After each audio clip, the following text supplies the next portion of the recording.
Quand un foyer aimant perd son père, la perte est immédiate et profonde.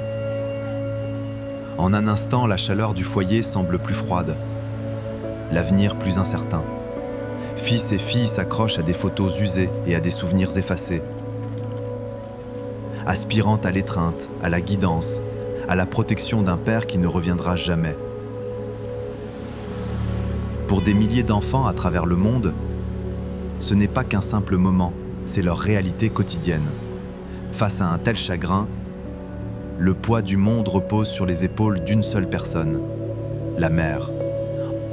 En deuil en silence, elle doit rester ferme, protégeant ses enfants des difficultés de la vie, essayant de leur offrir la meilleure vie possible, même quand son propre cœur est brisé. Ndeye est l'une de ces veuves. Elle a perdu son mari il y a moins d'1 an. À seulement 36 ans, elle porte désormais tout le poids de sa famille sur ses épaules. Vivant dans la pauvreté, son mari partit à la recherche d'un emploi à l'étranger, rêvant d'un avenir meilleur. Mais tragiquement, il mourut pendant son voyage.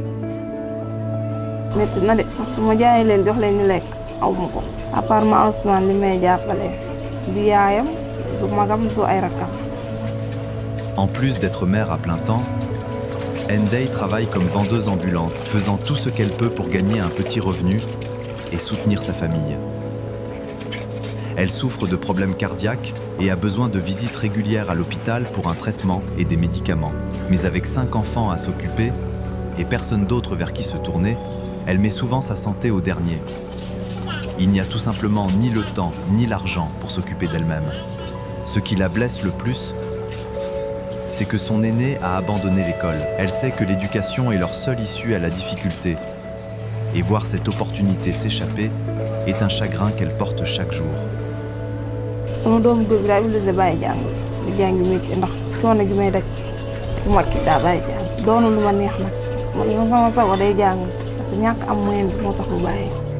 Ndeye a aussi du mal à mettre de la nourriture sur la table.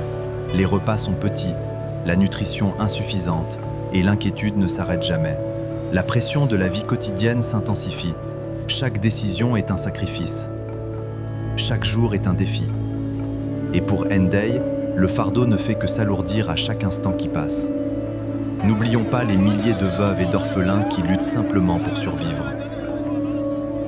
Montre-lui qu'elle n'est pas seule, que nous sommes à ses côtés comme frères et sœurs. Merci de faire un don à cette cause et d'apporter de l'espoir à ceux qui en ont le plus besoin.